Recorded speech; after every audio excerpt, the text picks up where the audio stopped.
There is something Carl Jung noticed about the people who came to him, not just what they said, but how much they felt they had to say, how many words they used to get to a single feeling, how long it took them to arrive at a truth they already knew, how carefully they constructed the case for their own existence before they would allow themselves to simply be. Jung called this a persona problem, not in the casual sense of mask or pretense, in the precise psychological sense. The persona is the elaborate social architecture we build to make ourselves acceptable, to make our nature legible, to preempt the judgment we expect is coming, and over-explaining is its most exhausting expression. This video is about what happens when you stop, not what you lose, what you recover. Think about the last time you over-explained something. Not a complicated situation that genuinely required context. Not a professional conversation where detail was necessary. The other kind. The kind where someone asked you a simple question and you answered with a paragraph when a sentence would have done. The kind where you found yourself defending a decision you had already made. The kind where you were halfway through your explanation and a party was watching from a distance, wondering why you were still talking. That feeling, that noticing, that is the beginning of something. Carl Jung spent his career mapping the architecture of the psyche. One of his most enduring observations was this: the things we do compulsively, the behaviors we cannot seem to stop even when we know we should, are almost never about what they appear to be about. They are about something older, something that formed before we had the language to name it. Over-explaining is not a personality trait. It is not a communication style. It is not simply who you are. It is a response. At some point in your history, probably earlier than you can consciously remember, your natural way of being in the world was not received well. Your perception was questioned. Your feelings were dismissed. Your instincts were overridden by someone with more authority, more certainty, or more volume than you, and you learned something. You learned that your internal knowing was not sufficient, that the experience of being certain about something inside yourself was not enough to make it real in the world, that if you wanted your truth to be accepted, you would have to work for it, you would have to argue for it, you would have to build an airtight case that no one could dismantle. So you became good at explaining yourself. You became meticulous, thorough, preemptive. You learned to anticipate the objections before anyone raised them. You learned to cover every angle. You learned that, if you explained carefully enough, completely enough, there was a chance, not a guarantee, but a chance, that you would not be dismissed. This is not weakness, please hear that clearly.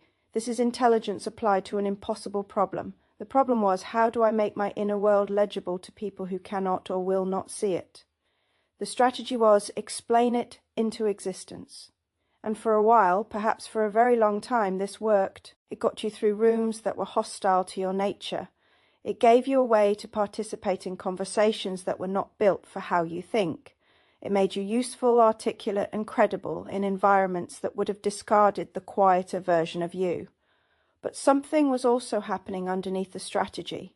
The more you explained yourself, the more you were telling your own psyche a story. The story was, I am not enough as I am, my instincts require justification, my knowing needs permission.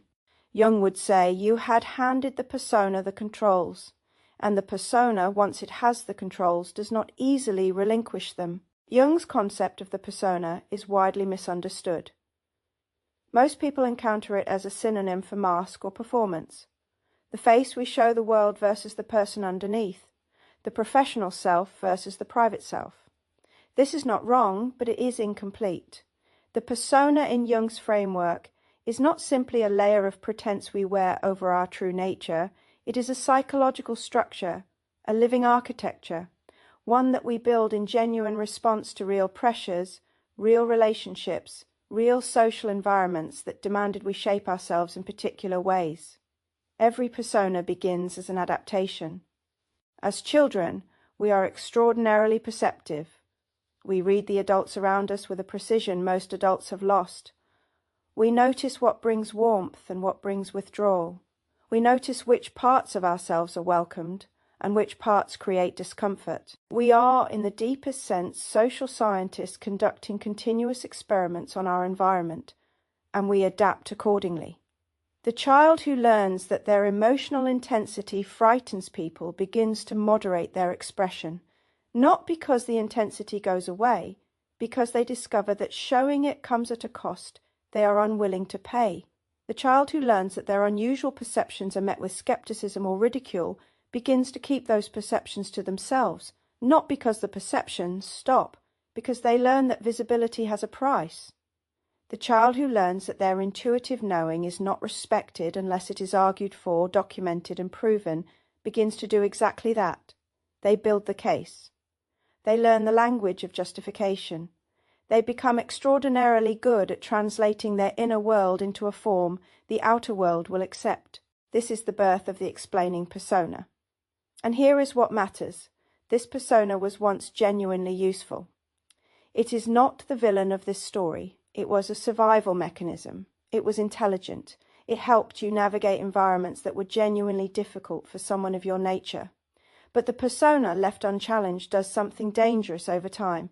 It begins to believe it is you, not literally, but functionally. The boundary between the persona and the self begins to blur. You stop noticing when you are performing justification and when you are genuinely communicating. You stop noticing that there is a version of you that does not need to explain, because that version has not been given air for so long that it has become theoretical.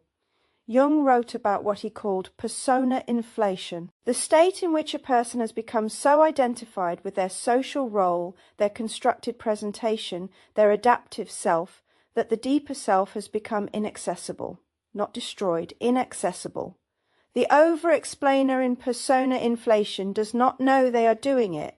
They experience it as thoroughness, as consideration, as respect for the other person's intelligence, as simply how they communicate. They do not notice the exhaustion underneath, the low-grade depletion that comes from constantly translating yourself, the way intimate conversations feel like diplomatic negotiations, the way even a simple disagreement requires enormous preparation. They do not notice that the explaining is not primarily for the other person, it is for themselves. It is the ongoing attempt to build a case solid enough that even the internal judge, the one who has been there longest, the one who absorbed the original dismissal, might finally be satisfied.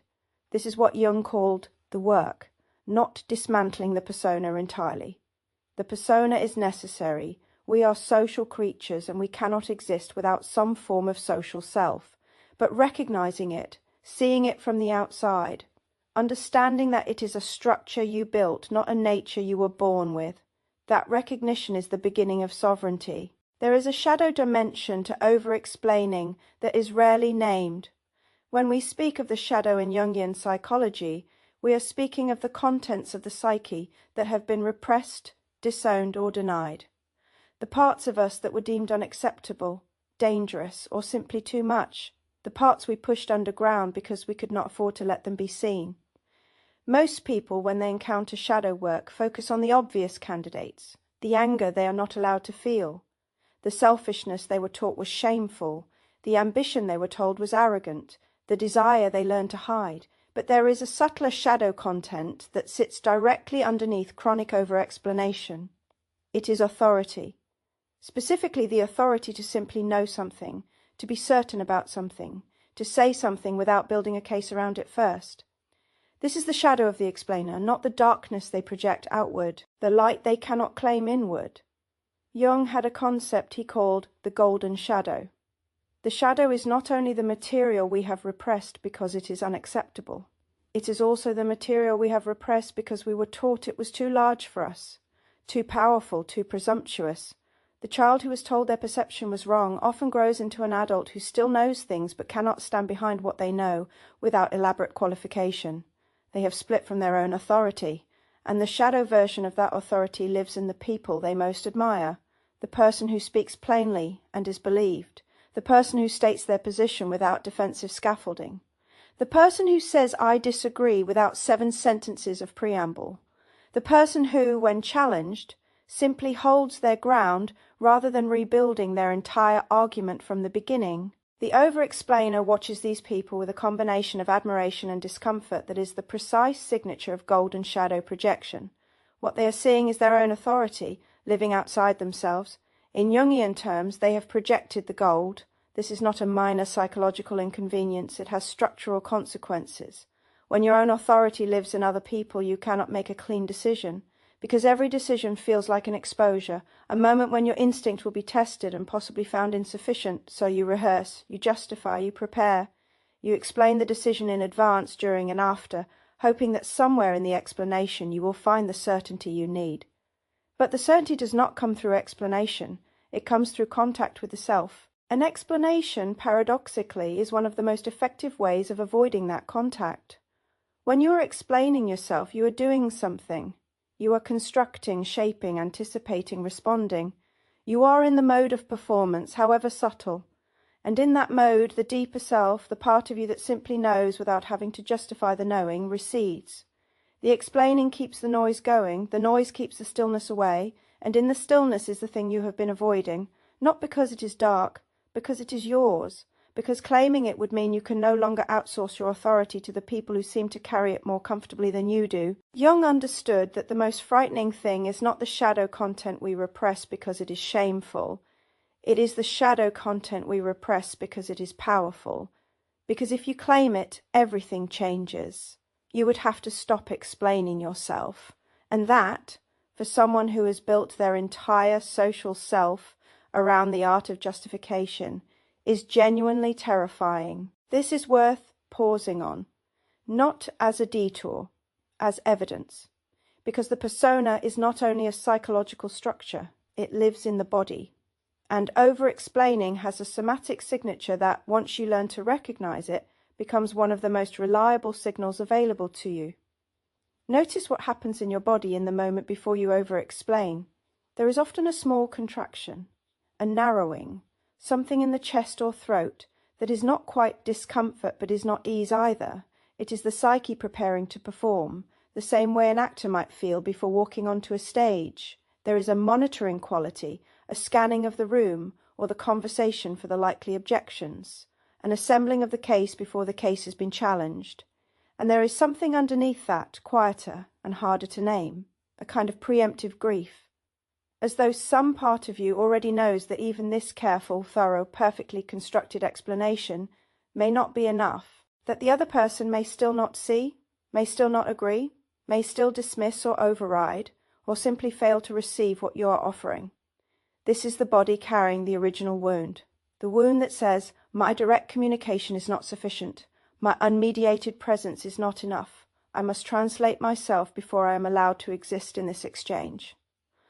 Jung spoke often about what he called psychic energy. Libido, in his framework, is not only sexual drive, it is the entire momentum of the psyche, the direction in which psychological energy flows.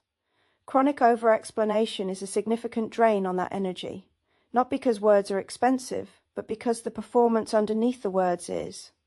The constant monitoring, the anticipatory defending, the translation work, the gap between what you know inwardly and the elaborate scaffolding you build around that knowing before you are willing to offer it to another person.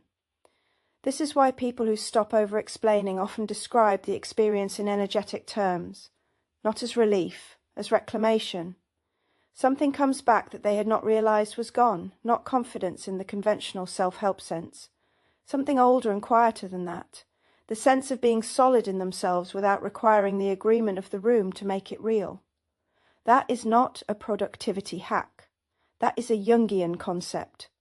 It is the beginning of what he called individuation. Individuation is the central concept in Jung's entire body of work. It is not self-improvement. It is not becoming a better, more functional version of your social self.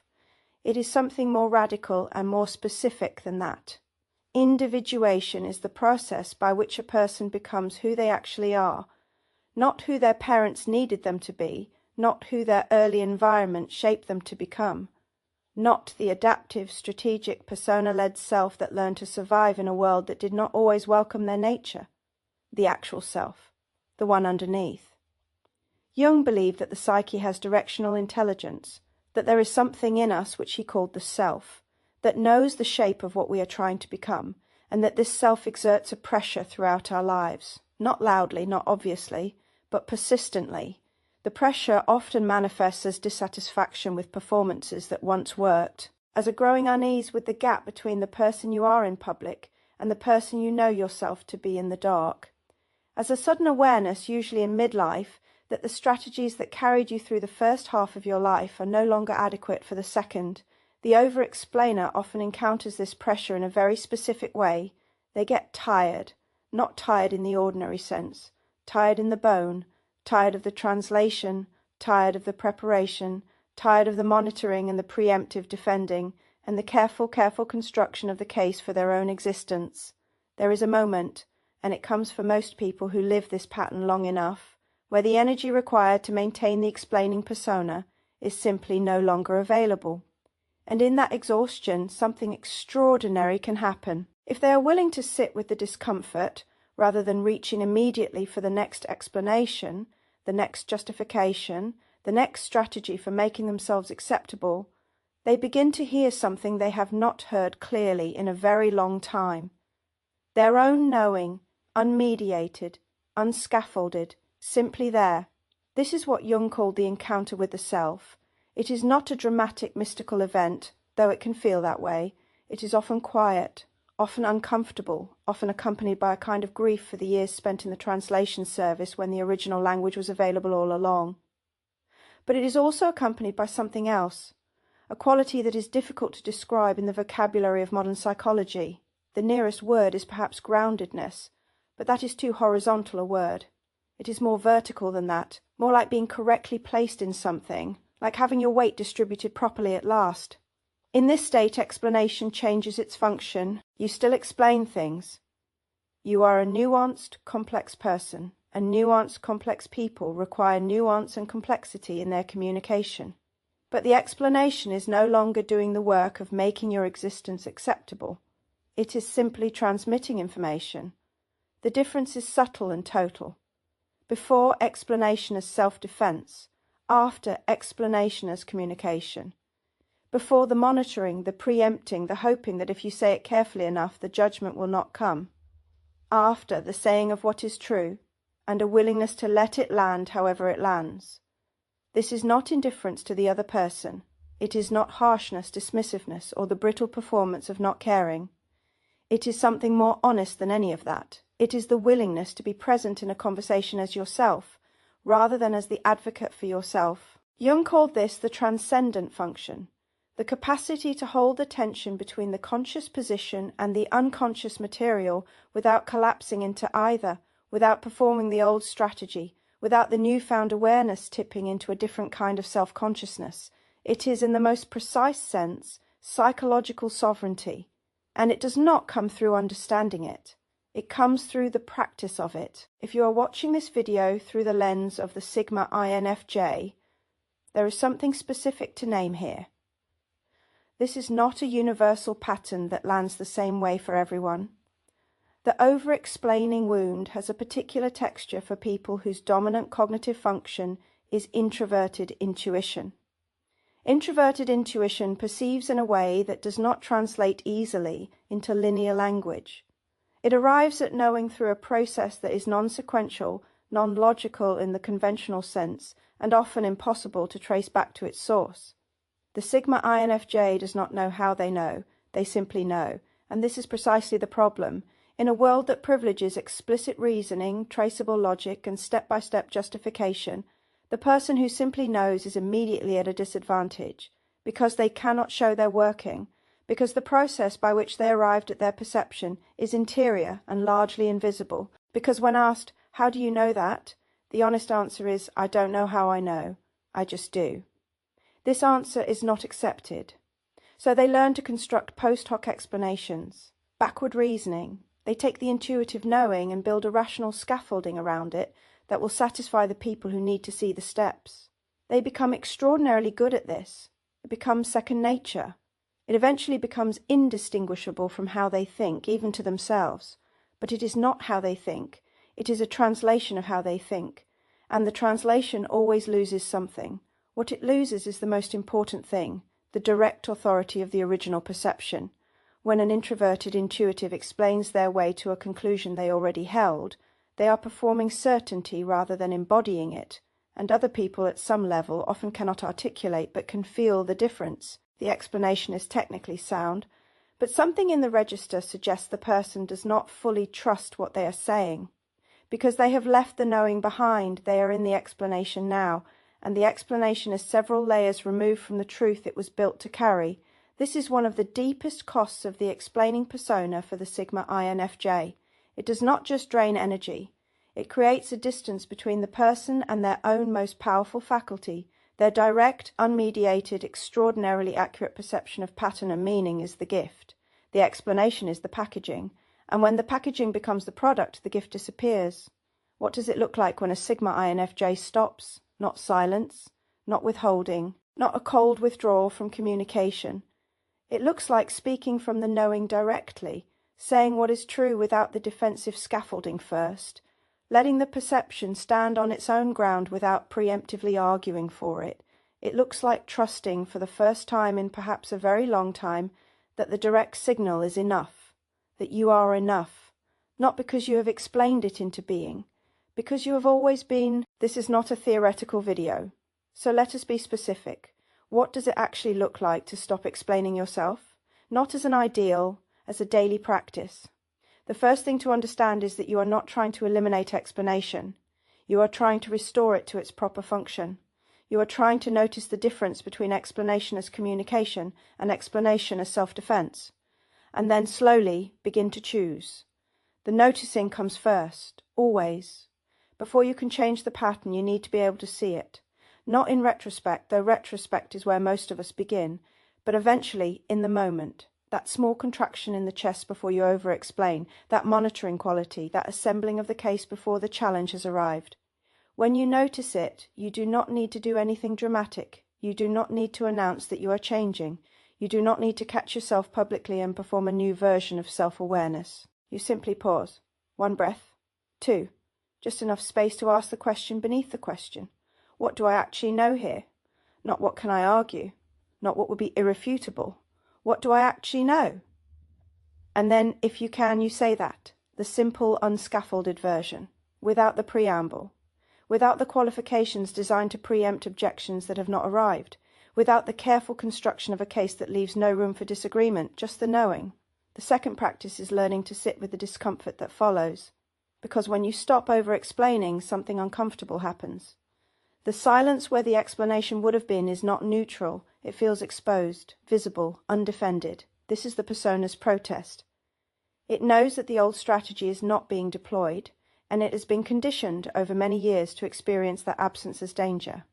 It is not danger, it is the opposite of danger. But the body does not know that yet. And the practice is to stay, to resist the reflex to fill the silence with more words, to let the discomfort be present without treating it as a signal to retreat. Over time, and this is what makes it a practice rather than a technique, the discomfort diminishes, not because you have suppressed it, because you have accumulated evidence that the unexplained version of you survives, that the room does not collapse, that the relationship does not end, that your perception does not require a legal defense to be worth something. You begin to trust yourself in a new way, not the strategic self, not the articulate, thorough, preemptively defended self, the one underneath, the one Carl Jung spent his career trying to help people find their way back to. Jung wrote that the most terrifying thing is to accept oneself completely. Not because we are frightening, because we are real. The explaining self is not the real self. It is the armor of the real self. It is the intelligence of a younger version of you, applied to the problem of how to exist in a world that did not know how to receive what you were. It was good work. It kept you here. But you are not in that room anymore. You are here, in this moment, with a psyche that has been carrying the weight of its own defense for perhaps as long as you can remember. And there is a question underneath all of this. The question that Jungian individuation always arrives at eventually. Who are you when you are not explaining yourself? Not performing, not arguing, not preemptively building the case, just being in the full, unhidden, unscaffolded sense of the word? The answer to that question is not in this video. It is not in any video. It is in the practice, in the pausing, in the small daily decisions to let yourself be known without translating yourself first. That is the work, not the work of becoming something new, the work of returning to something old, something that has been waiting, quietly and without protest, for you to stop explaining long enough to hear it. This is what we tend here. If this video names something you have been carrying, there is a next step. The Sigma INFJ pattern does not move in one direction. It moves through archetypes, 7 of them, each with its own wound, its own gift, and its own particular way of losing itself. The link in the description will take you to a free assessment that reveals yours. It takes about 3 minutes. The answer tends to land harder than people expect. And if you want to keep walking these threads with me into the deeper psychology of the Sigma INFJ, into the archetypes the world has forgotten how to name, please subscribe. Until next time, find your power, know your myth,